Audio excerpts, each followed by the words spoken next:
Le village de la Pomarède, son château du XIe siècle et son hôtel-restaurant. La salle est pleine et les assiettes appétissantes. Pourtant, depuis le début de la semaine, le patron multiplie les coups de fil. Vous aviez réservé une chambre pour ce dimanche. Malheureusement, nous n'allons pas pouvoir vous recevoir.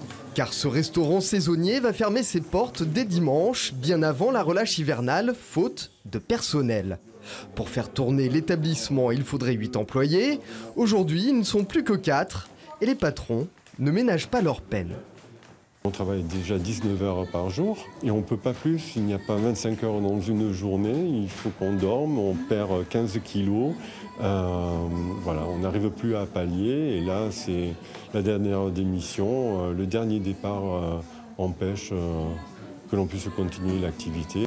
Créé en 2017 par 3 associés déjà dans le métier, le restaurant a su se constituer une clientèle d'habitués qui ne comprend pas cette fermeture. C'est vraiment du gâchis, c'est une affaire qui fonctionne, c'est plein en permanence, on se régale, c'est merveilleux, ça nous apporte beaucoup de bonheur. Ils sont bien situés, on est dans le Lauragais, il y a une vue extraordinaire. Non, c'est pas un établissement, il a fait ses preuves, c'est pas un établissement qui mérite de fermer. J'ai 2 menus à 39 avec un foie gras, une situation incompréhensible, y compris pour les employés.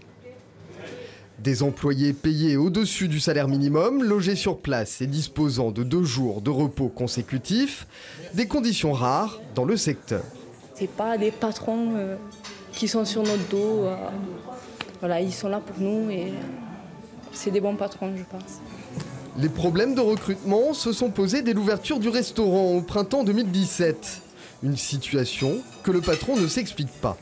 Dans un environnement de 15 km, il y a 44 cuisiniers inscrits au chômage et 99 serveurs. Nous n'avons eu aucune réponse malgré l'envoi par SMS, par mail du Pôle emploi et le contact personnel, téléphonique par le Pôle emploi avec chacun d'eux.